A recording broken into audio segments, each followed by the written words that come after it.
Thanks for sticking with us here on Aggie Sports Overtime. We are joined now by a special guest, Josh from the Huntsville Item. Thanks for joining us, brother. Great to have you on the show. Absolutely. Thanks for having me. All right, Huntsville Item, key word there, so the background also gives it away. We're going to talk some Sam Houston State athletics.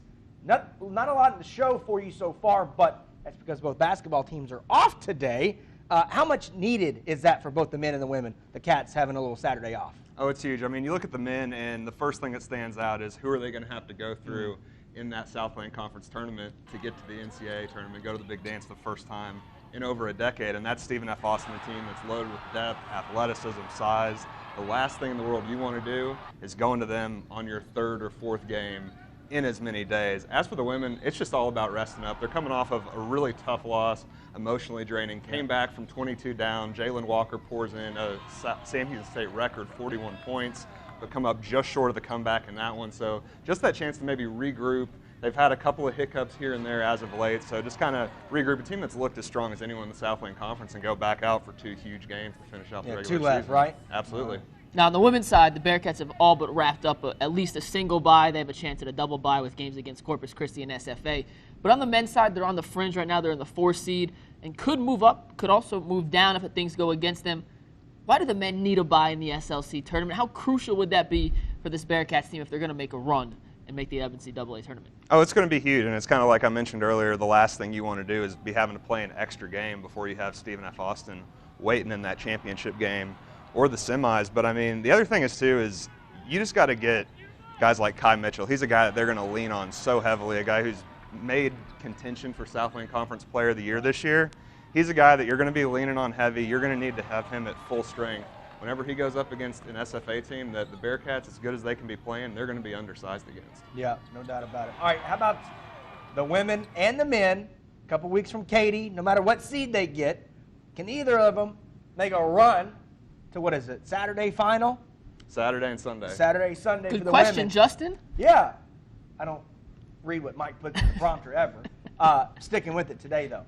Can either of them get there and get this thing done? Last year, man, I thought the men were a lock for March Madness, and they kind of let it slip away there, even with the double bye. So yeah, that's kind of a weird tournament, right? I mean, it's all about who can play well on those couple of days. Yeah, and I mean, for the men, the way it's looking, unless they went out and some crazy stuff happens, they're going to be kind of locked into that single bye situation, which could be a good thing, because as you saw with them, a little bit too much rest. Yeah, team before them came in hot, knocked them off. Also, a thing that hurt Sam last year, defensive stock for Marcus Harris goes down in the first half and just never really recovered from that. But Sam Houston State men, the reason why I think they've got a chance to go do this is where they're going to be playing.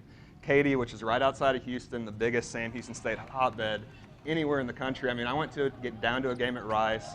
Bearkats beat a good Owls team on the road. There were more Sam Houston State fans at that game than there were Rice fans. Wow. So, you know, they're 12-3 at home, 6-8 on the road. So the Bearkats thrive in that home environment. Bringing the stats for you, Mike. And they, you know, they thrive in that home environment, and that's what we're going to be seeing down at the Merrill Center next weekend. But you look at that, you know, the women's team. This might be the best women's team from a talent perspective that Sam Houston State has seen maybe since joining the Southland Conference. Raven Justice, one of the elite coaches in the country. She proved it with the third biggest turnaround in the country last season. Athletes across the board beat SFA for the first time in 4 or 5 years earlier this year. So they've proven they can do it. If the Cats get on a roll, especially the women, both of them have a great shot to be playing in March Madness. Do you go to March Madness if they go? Absolutely. Okay, Huntsville Item. Better. KAGS will be there too. Yeah. Hopefully. Roby. Let's talk a little football, though, because spring football for the Bearkats did open up this week, Josh. And the offense last year was the question mark. Their defense, fantastic. The offense, not up to par. Ty Brock is out at quarterback, entering the transfer portal. Eric Schmidt's back and healthy. So my number one question for the Bearkats football team moving forward is, what's the quarterback situation like in Huntsville right now? The quarterback situation is something it hasn't been in 2 years, and that is rock solid. Sam Houston State head coach Casey Keeler earlier this spring called Eric Schmidt the franchise quarterback. First time they're going into spring camp with a guy at quarterback that they know is going to be the starter. Haven't had that happen since Jeremiah Briscoe was in town. Back-to-back Walter Payton Award winner. Arguably the best player in program history. So, I mean, you finally have that stability. But perhaps more than anything, you look past Eric, who showed signs that he can be one of the best playmakers in the country when healthy. If he goes down, they got a guy coming in from Mount San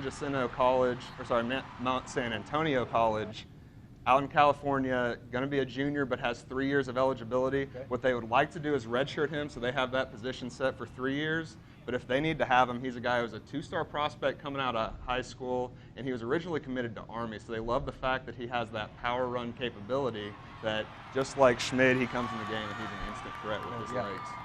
They got to get back to playoffs. Absolutely. I mean, I think Mike and I brought him bad luck because they hadn't been to the playoffs Not since we been got since here. we've been here. Me too. No, It's sir. been Not 2 good. years. We Not got to good. change that this year.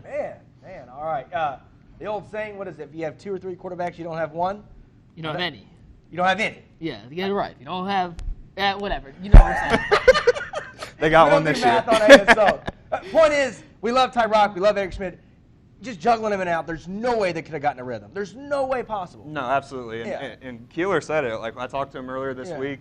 You cannot overestimate the effect that has on a team where it's the most important position on the field. Need one guy to look to. Defense wins championships, but you got to have a quarterback. They have that. He's evolved as a leader. That's the one thing that's probably stood out the most.